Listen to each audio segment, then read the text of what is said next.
It's the Turner Boy here, back with you for hour 2 of the S. Turner Show. Charlie Wrestler, C. Wrestler on the other side of the glass, our producer and the genius behind this radio show. Every show needs a genius behind it, and Charlie, you're it. How do you like that? You're stuck with me, Stan. Sorry. Take a look at the thermometer out there. What's it saying to 32. you? 32 out there, huh? Yeah, not bad. No. January the 28th today, huh? Duluth set a record yesterday, 52 degrees. The highest, the old record of 1904 fell. We missed setting a high record here yesterday by 1 degree. So. But you mentioned February 7th. We're going to pay we're for packing it. We up. always do. The equalizer. Yeah, the Arctic Express roars in. I believe that week our show's broadcasting from the Bahamas, isn't it? Yeah, the Bahamas, right. Bahamas, Wisconsin, right across the river. We should be so lucky. Well, Charlie, friendship, friends. You think you know your friends, don't you? Especially the closest of your friends. Well, sometimes they do keep a corner of their life hidden in the dark. Take the case of my longtime buddy, my longtime friend, Don Boxmeyer. We've known each other for decades, but little did I know that Don and his newspaper colleague, Larry Millette, were skulking about in the dark, Charlie. They were out there in the dark and the cold for some 8 years, hiding a little coin-like medallion worth a lot of bucks and writing clever little clues that you, Charlie Wrestler, probably read and tried to follow to fame and fortune, right? Always failed miserably, yes. Yeah, we always failed. Well, most people do. Only a couple ever get it. But here they are, two grown men out there in the wastelands, the frozen tundra, doing their deed as part of the St. Paul Winter Carnival medallion hunt. I didn't know. Donnie never told me. But anyway, I want to wish everybody a happy carnival. And yesterday, the medallion, I think this is the 55th year of the St. Paul Winter Carnival treasure hunt, was found in Battle Creek Park. I believe that's the third time the medallion has been hidden and found at that venue. And it was one of the first that Mr. Boxmeyer and Mr. Millette used to hide the medallion. Gentlemen, Don, welcome to the show this morning.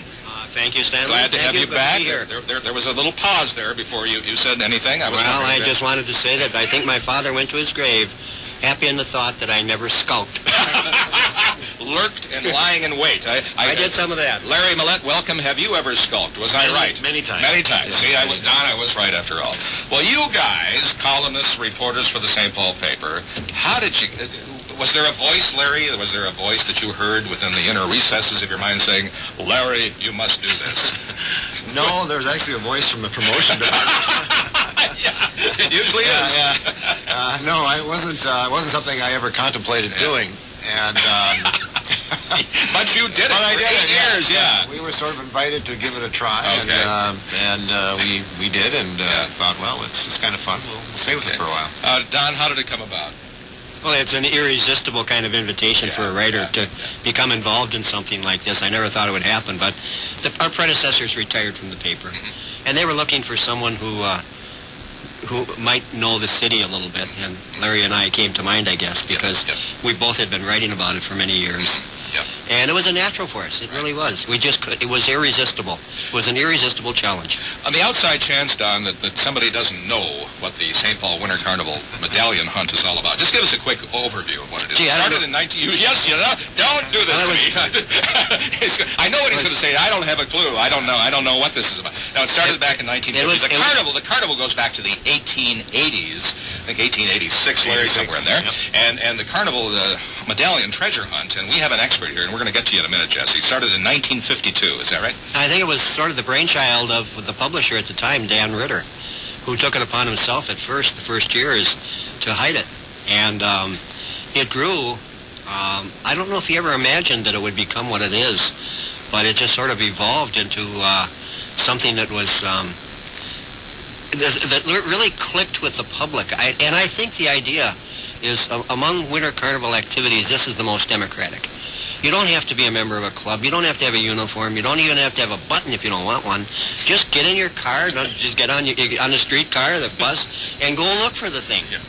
And you're guided by the clues that appear every day in the St. Paul Pioneer Press. That's right. In the Dispatch, too. And you guys wrote those clues. But first of all, I want to welcome to the show Jesse Anivas, who has rendered many fine services to the Carnival, not the least of which is a book you put together, Jess. It's called Pioneer Press Treasure Hunt History. Folks, if you want to know about the history of this splendid little competition, get this book. It is fun. You have, Jesse, tell us about it. You've listed everything here, year by year, where it was hidden, where it was found, when it was found, by whom, a little story, plus all the clues are in there, huh? Yeah, I worked in conjunction with the Pioneer Press. Actually started doing the research on my own, for myself, and... well, I'm guessing you were a treasure hunter, weren't you, at one point as a kid? Been treasure hunting since 1989. Yeah, and you got hooked. Did you ever find it? Did you ever come close to finding it? I've come close. I have never found it. How close did you come, Jess? Do you remember? I think my first year I was probably within 15 feet of it. Were you? Where was it? State Capitol. Yeah, State Capitol. Yeah. Okay. Where was it found that year? Where did it turn up? It turned up between two... Under the governor's seat. Yeah, right. No. Between two hedgerows straight out in front of the Capitol. Okay. I have a one-liner I want to use about hedgerows. You know the one, Millette? Yeah. I'm not going to do it. No. Because she represents the Senate district, and I'm not going to talk about it. Jesse, it's a great book, beautifully laid out, and it's just a hoot to read through. And I'm told that you're part of a real fraternity and sorority, aren't you? Kind of a big extended family of Carnival boosters and people who are just obsessed with this medallion hunt. Yes. And you guys get together. I think you had a gathering the other night, and Don Boxmeyer was invited down. What was the gathering? Tell us about it, Jess. It's the Cooler Crew, and it's... The Cooler Crew. And it's a group of people that met on the water cooler chat line from the Pioneer Press, all obsessed with the hunt. Their commonality between the group is the hunt. I mean, from all walks of life, and I don't know how many years it's been now that they've had this gathering at McGovern's to kick off the hunt, see that first clue, and gather. But we got to know so many people, and I mean, part of the hunt is the social event. The disappointment of the hunt ending early yesterday was the fact that... You drink Kool-Aid and soft drinks and stuff like that, too? There are a few beverages. Yeah, I was...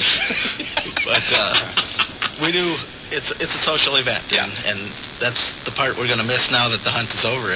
But your obsession will continue, won't it? It's not just a January, February thing, is it?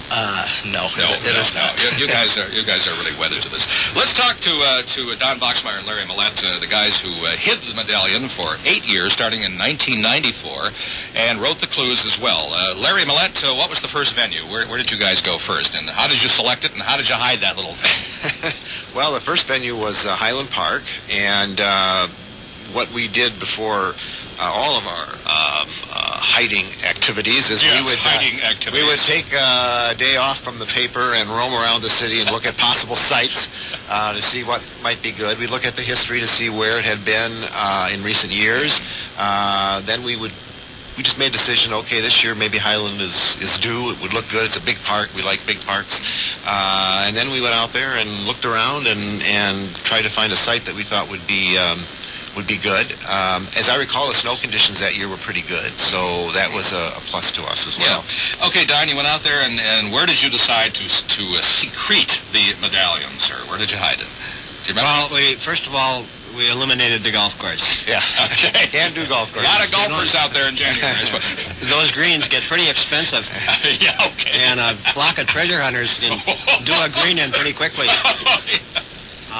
And of course, in the past, some of the treasure hiding teams have paid the price for some of the damage that the hunters did.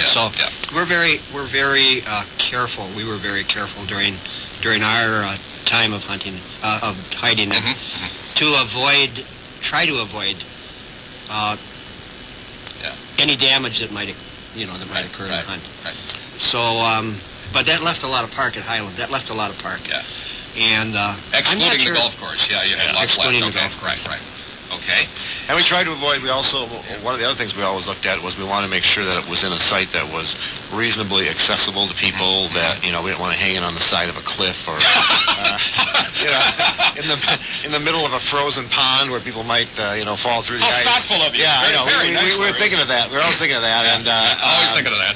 And of course, lawsuits. Yeah, lawsuits. But you can't anticipate what people are going to do. And so we always look for a place that, and the accessibility issue is ideally you'd have a place where people who can reach it relatively easy by mass transit, for example, who don't have a car. So you look at those kind of things. Great. Democratic, as Don said, right. The second year, 1995, you guys went medallion to a place that turns out to have been the hiding place this year, Battle Creek Park. And can you remember anything about that? I think what you guys, that year, you hid the medallion in a white knit yarn pouch. Was that knitted by your dear wife? That was Miss Kathy's job. I had a feeling. Because I found out after the first year that it's fun to... I was actually on the scene as it was being found at Highland Park. And I watched the man find it, and after he found it, he had to unwrap about 75 yards of white hockey tape from it. And he's pulling this tape off and getting more frustrated all the time. He knew that he had something, but he wasn't quite sure what. And I thought, that's the fun of it is to let them know that they found it. But they didn't really until they get it unwrapped. And so we made it difficult for him to get to the final thing. Kind of sadistic, huh? Yeah, and Kathy usually wound up knitting some kind of a pouch or crocheting a pouch for it that was not easy to open. You'd always have to work at it a little bit harder. So that was part of the fun of the thing, too. Okay.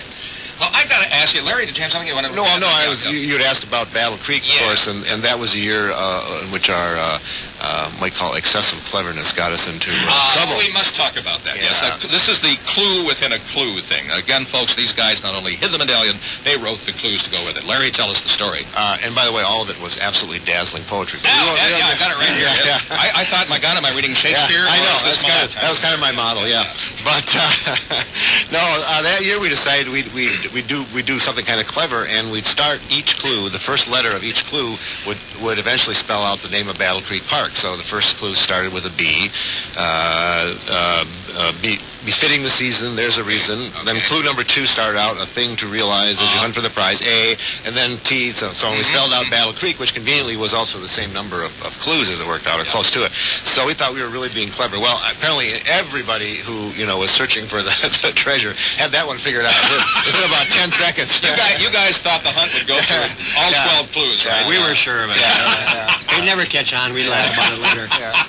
And everybody, including Jesse, they're looking for it. Yep. And they managed to, after the first few clues. Jesse, you snagged that one right away, did you? Huh? Not right away. Not right away? Actually, I had a 16-year-old kid point it out. It's like the bit, if your computer breaks, ask a 4-year-old, right? They'll tell you. Okay. Well, I got to ask you, there's a risk here maybe of giving away secrets that are still greatly preserved today, but how far in advance of the beginning of the treasure hunt would you hide the thing? Would it be days? Would it be weeks? Would it be months? Can you talk about that, folks? I mean, this is like CIA stuff here, I suppose. Well, people used to accuse us of hiding it like on the 11th day. We generally... Of the hunt, We generally have it in the ground about 1st of August. Yeah. Do you really? No. Well, let's see how, Charlie, this guy, I'll tell you, I'm so gullible. That is... I often wonder that, whether you guys did it in the summertime or what. It was entirely up to the weather. I was always afraid of putting it down too early. And this is there are no hard and fast rules. I don't know how the present team operates when they put it down. I have no idea. I don't want to know. Yeah. But I was always afraid if you put it down too soon that it would be uncovered. Either an animal would find it, or a kid sledding, or something would happen, so that it would be found before the hunt started. Yeah. So, a lot depends on snow conditions. Okay. And years where you have, say, a layer of snow already, and then you've got a forecast for additional snow maybe coming up a day or 2 or 3 or whatever before the hunt starts, then you kind of look at that window and say that would be a good time to drop it so that you'll have an extra layer of snow and that sort of thing. But generally you don't want to leave it, Don is absolutely right, you don't want to leave it out there too far in advance. So we're talking days, maybe weeks in advance. Okay, days, all right. Yeah. Donnie? You also have to be careful of, if it's too soon before the hunt starts, there are people who may be watching the parks. So you have to, you have to time it very, I guess use your instincts a little bit. I know one year, a team of hunters put it out early. They thought they were home free, and they left footprints across the park up to the point where they dropped it.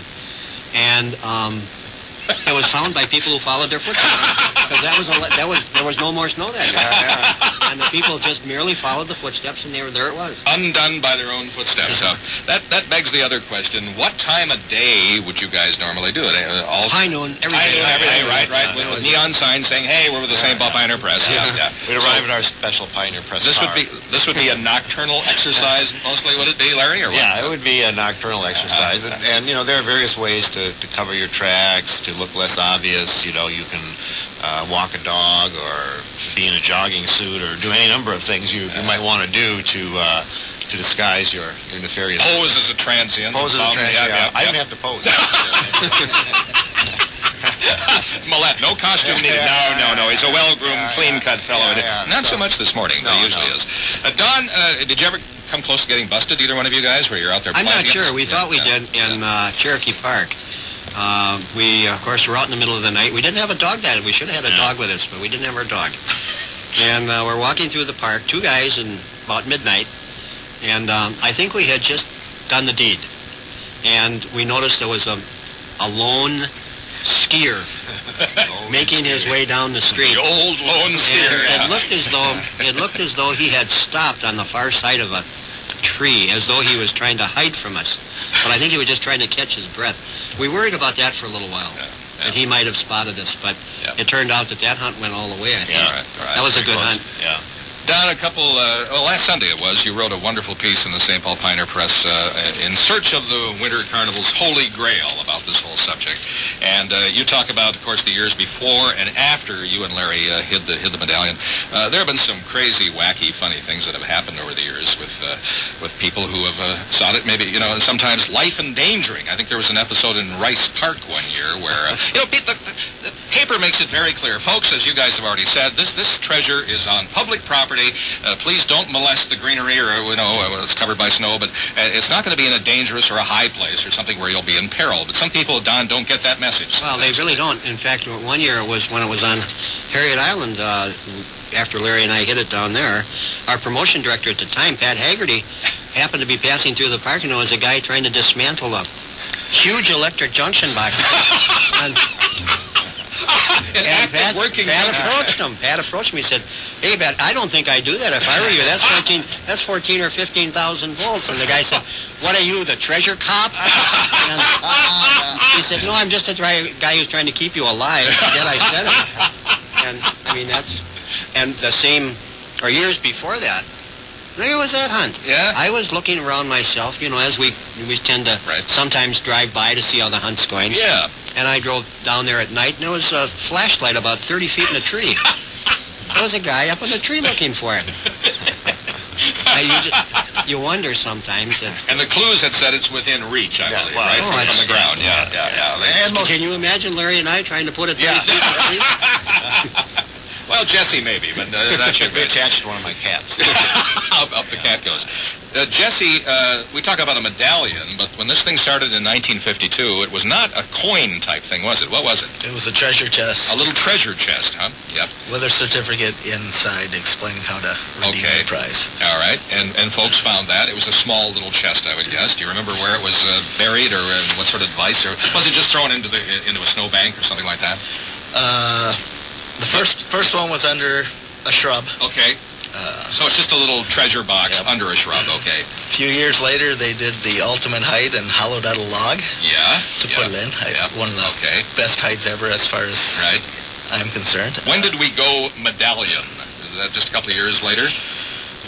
I think it was the early, maybe the mid-50s, I think it started. I was going to say late 50s. And, of course, the thing was metallic, and, of course, folks with little devices, metal detectors, were out there in Legion too, and that went on for many years. But Jesse, the medallion is no longer metallic, is it? No, it's plastic since '88. Foiled again, huh? That's you folks. It was found yesterday, in a Nut Goody wrapper inside a frozen chunk of ice, I think, right? Wrapped in a garter. And it's a common thing. Don, you, as a cub reporter, were assigned to go cover the treasure hunt one year. I think it was at the State Fairgrounds. And it was a bit of a mob scene out there, wasn't it? And accurate reporter that you are, you described the main... I was just, we arrived in a Pioneer Press dispatch photo car, and of course, in those days, they looked like squad cars. Yeah. They had lights all over them and gumball machines, and Pioneer Press Dispatch photo car written on the side of it. And when we showed up, this mob of people just surrounded the car and were banging on the windows. I felt like Nixon in Nicaragua or something. And they demanded to know where the treasure was. So the first thing, we abandoned the car and melted into the crowd. And I'm watching this crowd, and they're absolutely not having fun. They want the treasure, and it's there someplace. It's supposed to be fun. And they're pushing and shoving and gouging and scratching and kicking and spitting, and kids are crying, and the dogs are barking, and the women are fainting, and the sky is turning dark. And I'm just wondering, I'm drinking all this in, and I can't wait to get back and write the story on Deadline about the carnage and the mayhem of the hunt. And after I wrote the story, my executive editor came and took a look at it. And I swear this is the only time in 40 years of reporting that I ever received any pressure at all to change the story after it was written. And he said, Don, this is our hunt. This is our treasure. You suppose you can tone this thing down a little bit? And then the next day the story said, Winter Carnival treasure was finally found at the State Fairgrounds Saturday as thousands frolicked in the snow. Did you tone it down? I toned it down. But I think the hunt that I found the most interesting was on Harriet Island. This was long before Larry and I were involved. And I think Bill Schneider hit it. And he put it on Harriet Island down near the pavilion. And he didn't know that year that the Winter Carnival was going to have a bocce ball tournament. And the bocce ball court was laid out over where the treasure was. And, of course, all the clues pointed toward it. And my friend Perry Cucciarella, he was the botch master. And he had a team of Sicilians out there playing bocce ball. And that the championship of the bocce ball tournament coincided with the final day of the treasure hunt. Could we say collided? Would that be collided was a better word for it. And Perry tried to keep order, but he completely lost control when some non-Sicilian came over and hoisted Toto Cria's bocce ball. And Toto said something to him that was unkind, and I guess and unairable, I would add. And threatened to throw him in the river. Yeah. But that it completely got out of control that year. And interestingly enough, I'm told that the treasure that year was found about 70 feet from where it was hidden. They had gotten kicked along. The Sicilians had kicked it all over. They had kicked it along. Yeah. We know something else interesting about those old treasure hunts. You know how they used to announce when people had found it? Yep. You know, they would actually shoot fireworks off the roof of the Pioneer Press building, and that was kind of the official signal. Sort of like they used to do, shoot cannons when steamboats arrived in town. Well, this was. Can you imagine a visitor from New York or Chicago saying, "Marge, what's that up there?" And somebody telling him it's the Winter Carnival medallion's been found. You'll say, "What?" It's a small town, and we love it that way. It's very nice, very nice indeed. Sometimes when the medallion is found, it can lead to some nasty, or at least some threatening consequences. I believe, Jesse, one year it was the medallion was placed underneath a U.S. postal box at 7th and Robert in downtown, not in a park this time, I think right on the street corner in downtown St. Paul. A woman found it and was going to, take it back to the St. Paul newspaper headquarters to say, here it is, I found it. But I think she had some company, didn't she, that year? Can you tell us about that? Yeah, she did. Some undesirable company. That was back in 1955, and they had magnetized it under a mailbox. And when they found it, they went to turn it in, and some teenagers came and approached them about their button and wanted to share in their prize, and actually scared these two women. Were they as benevolent as you're making them sound, or were they a little more threatening? I don't know. Yeah? Okay. Well, they trailed them all the way to the paper, though. They did. I mean... And the women had to have a police escort? Yes, they did. They found... I'd say threatening, Jesse. Found someone to give them a ride and a police escort to the Pioneer Press to claim their prize. Folks, that's the exception, not the rule, right? But people get really fanatical about this stuff. Yeah. You're best advised when you find it to just slip it quietly into your pocket. When you win the lottery, just don't even tell your wife. Just to say, let's go down to Roseville and go to the headquarters, and we'll let this all play out. We are talking about the fun, the frolic, the joy, the adventure of the St. Paul Winter Carnival treasure hunt. which came to a conclusion yesterday in Battle Creek Park. We have Don Boxmeyer, Larry Millette, and we have the author of a fine book on the history of this, Jesse Anibus. We'll be back with all three of the gentlemen in just a minute.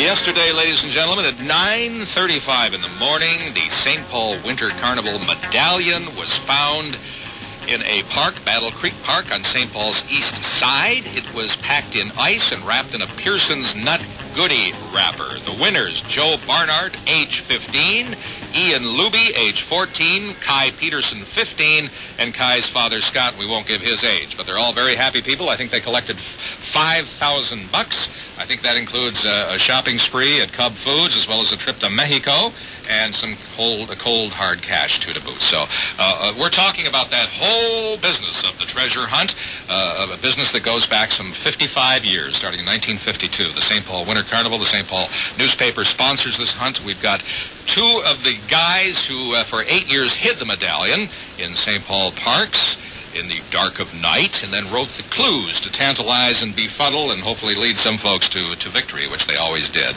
And we also have the author of a book on the history of the treasure hunt, Jesse Anibus, with us. It's called Pioneer Press Treasure Hunt History. It's a good one. Jesse, where do I find a copy of that book? Because I want one, and a lot of people will. It's really beautifully done.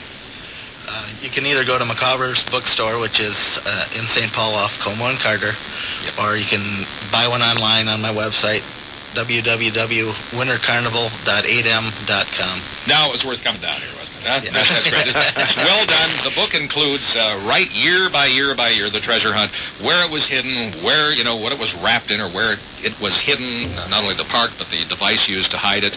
All the clues are there in a little capsule story of who found it and how they did it. And, Jesse, we're going to put you're one of the fanatics. What are you, the Cooler Gang? Is that what you call yourself? Cooler Crew. Cooler Crew. These are folks who just obsess over this carnival hunt for the medallion, and they're so good that you could read a clue. And Larry Millette, I'm going to have you pick a clue at random and put Mr. Anibus right on the spot here. Jesse, forgive us, but I've got to do this to you. All right, here we go. You ready? All right. Can you remember from all these years of clues? Here we go. This is the clue. A staple diet of old Shanghai. Think of a food and you'll be nearby. Okay, what year was that, and where was it planted? I think it was Loeb Lake or Marydale Park in maybe 81. Ooh, he's half right. He's got the year right. Got the year 1981. Right. Want to take another run at the park, Jess? It was Acorn Park. Acorn Park. Jesse, wow. Charlie, we are impressed, huh? Really, really. What years did you go out? Do you still go, Charlie? I usually look at the clues and get discouraged and then don't bother going out and looking for it. The clues discourage you, Yeah. I see. Well, that's mission accomplished. Our job. Let's take one more shot here, Larry. Pick out another one. Just at random. Jesse, we're very impressed. You're doing well. You're on a roll now. Okay. You can't lose now. But don't go back too far. What's a good decade for you? 90s? 80s? 90s are great. Okay. How about last year? Let's see. Okay. Okay, Larry. I'm searching. Okay. Hold on. Right. Round and round the wheel goes. Larry Millette. We'll try this one right here. Not all banks are found on trees. On that you can rely. These few words can help you out if you use them by and by. That's a work of art. Ooh, that is, yeah. Just the anapestic meter or whatever. Wow. Something like that. An iambic pentameter. Iambic pentameter. Or a rim shot. Something like that. I'm totally stumped. Did we get you that one? We got him. All right. That was 1988. That was Tony Schmidt. That was a bad clue. Yeah, that was a bad clue. There you go. That's because we didn't write it. These guys did not write it. We didn't write it. Yeah. Don, one of your predecessors, Bob Momsen at the paper, was he involved in hiding in two of those years? Yeah. Yeah, okay. Right. Well, he said there were, to his mind, about 5 different categories of treasure hunters, and I don't know if you can recall them at all, but just tell us what they fit into. Bob told me that, and he's thought about this quite a bit. Yeah. He said there are 5 categories of hunters. There's the armchair hunter. He reads the clues and he swears he knows what it is, and he's never wrong. But he never leaves the house. He never leaves the house. This guy's never wrong. After the hunt, he says, "I told you that's where it was." Then there's a guy who has one side he looks at each year, and he goes home if he doesn't find it. The party hunter turns it into a festive occasion with his buddies. That's the cooler crew and the camel crew. Yep. But they really, it's more than just an occasion for a party. These guys go at it and analyze the clues. And Okay. They really work at it. The serious hunter goes at it with real purpose. He might take his vacation. and he lives out of his camper. Even if he gets one lousy week of vacation, he'll... And the fifth category is the desperate hunter. The desperate hunter. Yeah, this is the guy who needs to find it. Oh. And... You mean like to E.T.? Yeah. And I think they go at it with a really serious intent. Yeah. It's like hunting prey. Yeah. And if they don't find it, they feel cheated. Oh. And I think they feel, with all of the time invested in it, they're entitled to it. They feel entitlement. Ooh. This is getting kind of dark, isn't it? And this is why Momsen, and we talked about it just the other day we got together, he was always against raising the prize over $500. He thought it should have stayed at $500. $500. That kept it in the fun category. Yeah. When we keep raising it to $5,000, now it's ultimately worth, I guess, $10,000. $10,000, I think, this year it was, yes. That makes it a very serious find. Mm-hmm. So and Don and I were always concerned about that same issue of raising it to too big an amount. Yeah. Larry, the craft of writing the clues. Let's say, what would be a better noun? But the silliness, the goofiness.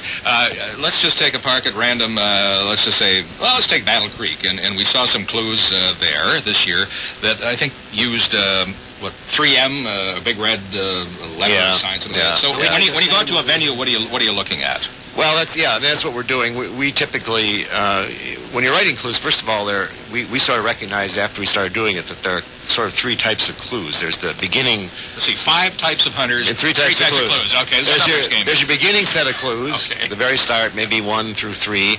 There's the ending clues, and of course the final clue, which is very specific. And it's the ones in the middle there that are the hard ones, because that's where you're trying to lead people to the area, but you're not trying to get them there too soon or be too obvious about it. And so it's kind of guesswork. So that's very important in terms of just how the clues are arranged and ordered. That was one of our big concerns always. And Don and I we'd write a whole bunch of clues. Then we'd get back together. We might have 20, 25 clues, more than we would need. Then we get back together and we'd start winnowing through and figuring out the sequence and that sort of thing. Did you write them out separately, then get together for a little... we'd start... And one of the big questions was, and it depended on, and that was determined by the size of the park. How quickly do you want to get them to the park? And we could usually, most of the years, we were successful in getting them to the park on the day we wanted them there. Really? Yeah. Larry, that was a challenge. Yeah. Larry, you live in a part of the city that's across the river from downtown. Right. When it was hidden in a park near you, you could tell when they were getting close because you'd look at the high bridge. Yeah. And there was a traffic jam. As soon as that last wave of metal coming in. As soon as that last clue came out, I think it was like at 10 o'clock at night or whatever, and there would just be, you could just stand and wait for about 5 minutes to look out my attic window, and the line would start coming across. Marge, here they come. Go to the basement, southwest corner, get under a heavy piece of furniture. Yeah. So it's always interesting. Yeah. But the hardest thing about writing clues, it really is that you can't anticipate what people are going to read into them. Both reading maybe something that helps them that you didn't think would help them, or being totally misled in a way that you didn't ever conceive of totally misleading them, because the clue readers tend to parse out every single word and assign some significance to it. And, the trick is, as a clue writer, is that, well, maybe there are a few words in there that are sort of like, fill. Yeah. And then, you got to, you can't make every word, with deep meaning, and so you just never know how people are going to read that. Was it hard to keep the secret that you guys were the hiders and the writers? I mean, Don, obviously your wife, and I think at least one of your sons knew, right? I didn't know Don, but others did. No, I think just my wife knew. Okay. For a long, long time. And it's really, you have to be so careful. You have to be really careful about it. And the last thing in the world you want is for a relative to find it. And of course, we're forbidden like an inside job. in my household is unless you've got to deal with them first. Entirely different. One year I was absolutely terrified that my niece was going to find it, and she was right on top of it all the way through. And that was a year. That was my favorite hunt at Conway Park. Yeah. And she was right on top of me. And she didn't know. She didn't have a clue that you were writing the clues and hiding. No, she Okay. didn't know until the final day when she was at home trying to figure out the clues, and I was not there, and she happened to be at our house, and she picked up the phone. It was a call, and it was, no, Don's not home. Well, this is the Pioneer Press newsroom. Tell him his treasure's been found. Then it dawned on her that. Don, you went down to the meeting of the Cooler Gang at a St. Paul Bistro the other night. Cooler Crew, yeah. Yeah, the Cooler Crew. Tell us what they are, what they were doing, and what they talk about. It was a marvelous, and I had known that these guys existed, and some of my friends are members of the Camel Crew. That's another fraternity that works sometimes with these guys. They're the friendliest of competitors, as I understand. They share liquor. They share liquor. Yeah. I get the Cooler Gang part. What's the Camel? What's that? They go on in camouflage clothing. I see the Camel. They're in uniform. Camel Crew. I got it. Okay. Yeah. I was thinking cigarettes there. I'm sorry. All right. At any rate, I got together with these guys, and it was absolutely, totally delightful. I met at least one who had found the treasure in the years past, and that was Mr. Graylish. And I met several who were really as serious about looking for the treasure. Jake Ingebretson was one. I hope Jake is listening this morning. Jake, if you are, gosh, I admire you for your steadfastness. I think I know the story behind the story on that one, yes. And we're not going there this morning, folks. Something about ice cream. And that's it. Yeah. I've often thought that we ought to, previous treasure winners ought to get like a special hat or a crown or something, or a scarlet letter T that they can wear, to say we found the treasure. There's got to be some. It's a fairly small fraternity, sorority, whatever the case may be. So. But I was amazed at their sense of history and how well they had remembered little. Like Jesse, a lot of them remember, and I tested a few of them. Yeah. A lot of them remember. You can read a clue to them, and they'll remember what hunt it was. Well, Jesse proved that this morning. You did it. You did it. And it's amazing how much fun they have and how not how seriously they take it, because they do have fun. Yeah. But the treasure hunt is a big part of their lives, and that's fun. That's fun. Jesse, do you guys elect officers and have a board and? No, it doesn't quite go that far. There are no officers or board, but he talks that they take it seriously and they don't. Come the seventh day of the hunt. Yeah. Come out and meet us. Yeah. It's you're revved, aren't you? Yeah, huh? it's. One of the most interesting things about the hunt, and Don and I were talking about this the other day, is how cross-generational it is. Oh. I mean... It's hereditary, huh? Well, newspapers for years have been complaining that their readership is mostly older people and they're losing the younger crowd. But if you get involved with the treasure hunt, there is a wide range of people, ages, backgrounds, not necessarily all people you would think would typically be newspaper readers. So it's really one of those events that somehow crossed generations quite nicely, which I like. I was going to say, in this group, I know people that have hunted 2 years, and I know people that have hunted 30 years. Really? Yeah. And I mean, they're. How many treasure finders are there in your group? People who found the medallion. What'd you say? Bill Graylish he's out every year. Yeah. Kathy Hogan, finder from 2001, has been out. There are women who are members of the Cooler Gang too. Oh yeah. Yeah. Okay. Yeah. And the Camo Club. The Camo Crew is a total family. Okay. The only way into the Camo Crew is to be born in. Oh, I see. Okay. We talked about some of the unusual locations. The medallion has been planted and found. One was the mailbox down on 7th and Robert. There have been some others. But Jesse, a tricycle on the wheel of a trike one year. Was that right? Yeah. That was attached to a wheel out at Wakefield Lake, and I don't remember if it was a trike or a baby buggy wheel or something like that. What it was. And old galosh, old boots, things like that, right? The heel of a rubber boot buried in gravel, and I believe that year the article mentioned that the gravel looks suspicious to the finders. So it looks suspicious gravel. Huh? So that's what led him to the prize. Really? So I think the hider kind of did himself. Folks, check the gravel next year. That may lead you to the prize. We think of this as purely a St. Paul hunt, but Larry and Don, the hunt has taken us outside the city limits. I think West St. Paul won, and Maplewood, some notorious episodes there. Don, what happened? Well, did the hunt get run out of those suburbs? I think one of the arts of knowing of hiding the treasure is knowing where not to hide it. and we've avoided other communities other than St. Paul. It's my old friend Charlie McCarty once said it's easier to stay out of trouble than to get out of trouble. And I know the treasure was hidden twice, and he didn't follow that maxim very often, did he? No, but he preached it. Yeah. The treasure was hidden twice in Maplewood, and they should have stayed out after the first time, because there was some damage done to a park out there, Wakefield Park, and the city council at Maplewood passed a resolution that said, in effect, never darken our door again.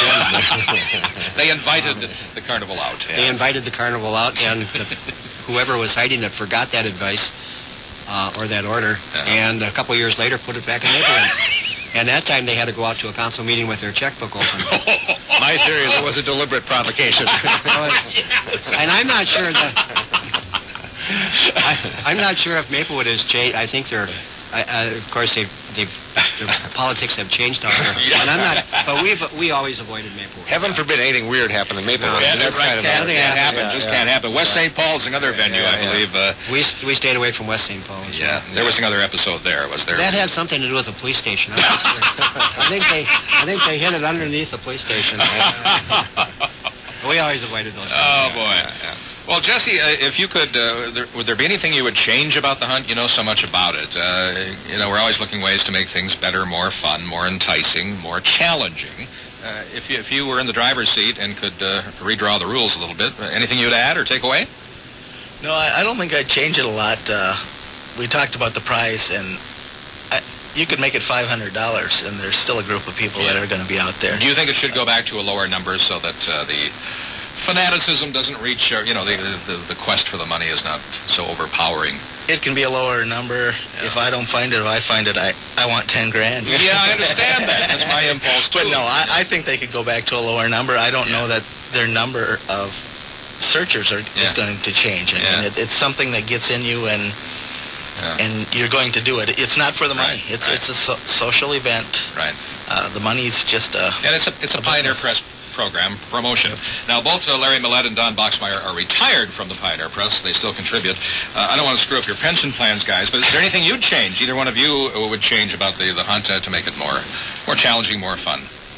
I think we should do it every month. Yep.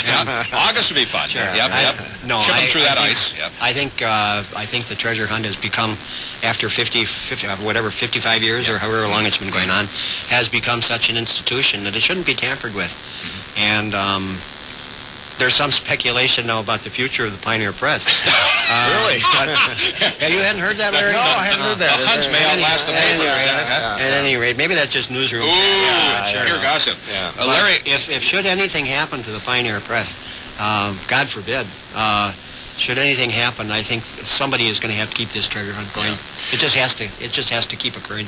Larry, what about how about bringing fireworks back to the top of the Pioneer Press building? Would that be something? Well, medals found? I'd be all for that. Yeah, I would too. One idea I had, which for perhaps altering clue writing, which I don't think will ever happen because it's very difficult, but I had the idea of writing in addition to the daily clues, writing a single super clue, which would have to be interpreted, very, very with great difficulty and skill for those who are, real dyed-in-the-wool, cryptologists who wanted, so you'd have your choice of either reading the daily clue or you'd have this big, huge super clue out there that would be extremely difficult.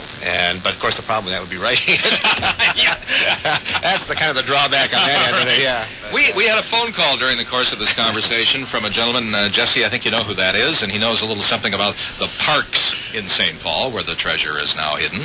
His name's Steve Worthman. Steve Worthman. Steve, thanks for calling in and listening. He has a map book called The Treasure Hunter's Guide, where he has mapped everything about all the St. Paul parks, down to benches, monuments, what you can see from there. He spent many years. I think he's on his third edition now of the book. Every self-respecting medallion hunter should have a copy of this, right? Probably two. Yeah. Let's go ahead, as long as we're shilling for everybody. Where do we get, where we get a copy of that book? You can get that at McCovers. You guys are in cahoots, aren't you? Where are my copies? That's what I want to know. No, that's great. That's good to know. It'd be fun just to have one anyway on the bookshelf. It's interesting stuff. A lot of history in it. I've actually used that book writing my architectural guidebook because it's so detailed. I mean, just just the maps and stuff are wonderful. Yeah. That's a nice segue into talking about the books that, all three of our guests here are authors. And we've talked about Jesse's book, the Pioneer Press Treasure Hunt History, which is available on his website, also at Macabre's bookstore at Carter and Como in St. Paul. But of course, Don Boxmeyer and Larry Millette are authors. And Don's book, A Knack for Knowing Things, Stories of St. Paul and Beyond, has been out there now, Donnie, a couple of years and doing very well. It's a great read. Anybody who lives in St. Paul who has never been in the city, that's the one book that'll tell you about the fabric of it. And Don, it's composed of many of your columns over the years, and I hope there's time for a sequel where the folks down at the paper can winnow out some more for you, because that's a big labor trying to get those columns together. But it's been so popular and so well received. It's just fun reading. Well, that's flattering of you to say that. It's true, though. Everybody feels I that think way. after that, I'm out of ideas. I'm not sure. But no, I do have. That's a collection of, I think, 50 to 60 columns out of about 3,500 that I wrote. So there are a few columns left. I do have some other characters I would like to introduce to, or reintroduce to St. Paul, and that might happen someday. Well, I hope so. I hope so. Don said characters. That's what we try to do on this radio show, too, is bring characters to the air. People maybe you've heard about, never heard about, but who have something interesting to say and interesting ways of saying it. And Don has captured that so beautifully over the years in his columns.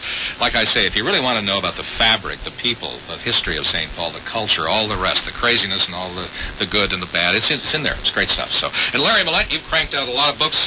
I love, you were the architecture writer for many years in the paper. Yeah. And Lost Twin Cities is a classic. I had that on my shelf right away, and I think it's Twin Cities Then and Now. Yeah, Twin Cities Then and Now. Around, and that's Sherlock Holmes novels. And a lot of Sherlock Holmes in Minnesota novels. Did a few of those. Did you know that Sherlock Holmes